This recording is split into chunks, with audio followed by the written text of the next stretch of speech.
Hello বন্ধুরা, আজ আমি তোমাদের কাছে নতুন একটা রেসিপি নিয়ে এসেছি স্ন্যাক্সের। এই স্ন্যাক্স করতে আমার কি লাগছে তোমাদেরকে দেখিয়ে দিচ্ছি। এখানে দেখো দুটো আলু সেদ্ধ করে, দুটো আলু আমি গ্রেট করে নিয়েছি। এখানে বাঁধাকপিকে কুচিয়ে নিয়েছি, ধনেপাতা কুচি আছে, পেঁয়াজ শাক কুচি রয়েছে, লঙ্কা কুচি আছে, গাজর দেখো গ্রেট করে নিয়েছি, এখানে পেঁয়াজকে কুচিয়ে নিয়েছি, এখানে দেখো নুন আছে, হলুদ আছে, আমচুর আছে, লাল লঙ্কার গুঁড়ো রয়েছে, আর এখানে দেখো এক বাটি ময়দা রয়েছে। এবার দেখো একটা বোলের মধ্যে আমি ময়দাটা নিয়ে নিচ্ছি। এবার দেখো আন্দাজ মতো আমি নুন দিয়ে দিচ্ছি। তেল দেখো এতটা পরিমাণ আমি সাদা তেল দিয়ে ময়ান দিয়ে দেবো। এবার দেখো অল্প অল্প করে জল দিয়ে আমি ডোটা তৈরি করে নেব। দেখো ময়দাটা মাখা হয়ে গেছে, এটা আমি 5 মিনিটের জন্য ঢাকা দিয়ে রেখে দেবো। দেখো কড়াইয়ে তেল দিয়েছি, এখানে আমি সরষের তেল দিয়েছি। এবার দেখো তেলের মধ্যে পেঁয়াজ কুচি দিয়ে দিচ্ছি। এবার দেখো আমি গাজরটা দিয়ে দিচ্ছি, দেখো বাঁধাকপি দিয়ে দিচ্ছি। এবার দেখো পেঁয়াজ শাক কুচি দিয়ে দিচ্ছি। এবার আমি কাঁচা লঙ্কা কুচি দিয়ে দিচ্ছি। এবার দেখো আন্দাজ মতো নুন দিয়ে দিচ্ছি, আমি হলুদ দিয়ে দিচ্ছি। এবার দেখো লাল লঙ্কার গুঁড়ো দিয়ে দিচ্ছি, আমচুর দিয়ে দিচ্ছি। গ্রেট করে রেখেছিলাম আলুটা এবার আমি দিয়ে দিচ্ছি। দেখো ধনেপাতা কুচি দিয়ে দিচ্ছি।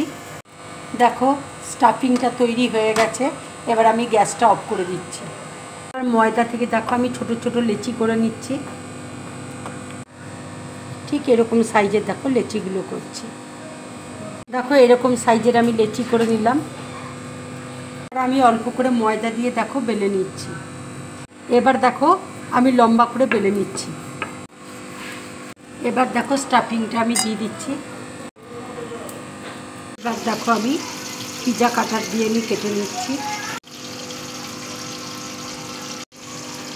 ময়দা দিয়ে দেখো চারদিকটা আমি লাগিয়ে দিচ্ছি। এইভাবে আমি মুড়িয়ে নিচ্ছি।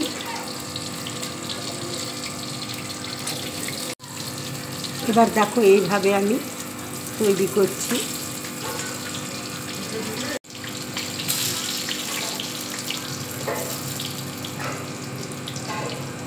এবার দেখো ময়দা আমি জল দিয়ে গুলে রেখেছি, ময়দাটা দিয়ে দিচ্ছি।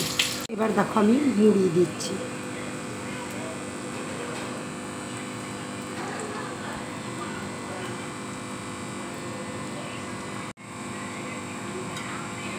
সাইড দিয়ে এইভাবে আমি মুড়িয়ে নিচ্ছি।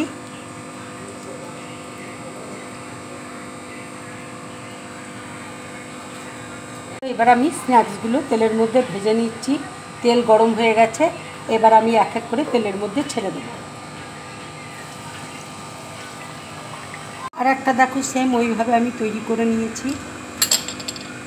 এবার দেখো ময়দা আমি এইভাবে লাগিয়ে নিচ্ছি, এইভাবে দেখো মুড়িয়ে নিচ্ছি। দেখো স্ন্যাক্সটা ভাজা হয়ে গেছে, এবার আমি প্লেটের মধ্যে তুলে নিচ্ছি।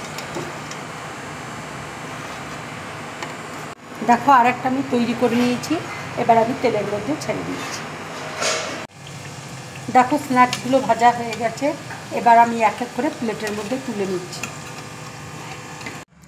বন্ধুরা, তোমরা এইভাবে স্ন্যাক্স বানিয়ে সকালে জলখাবারে খেতে পারো, কিংবা বিকেলে চায়ের সাথে খেতে পারো, খুব ভালো লাগবে খেতে। যদি বাড়িতে কোনো গেস্ট আসে, এইভাবে তোমরা স্ন্যাক্স বানিয়ে খাওয়াবে, খুব ভালো লাগবে তাদের। যদি আমার এই রেসিপিটা তোমাদের ভালো লাগে তাহলে লাইক করবে, শেয়ার করবে, আর ড্রিম ব্লগ চ্যানেলটাকে সাবস্ক্রাইব করবে। নমস্কার।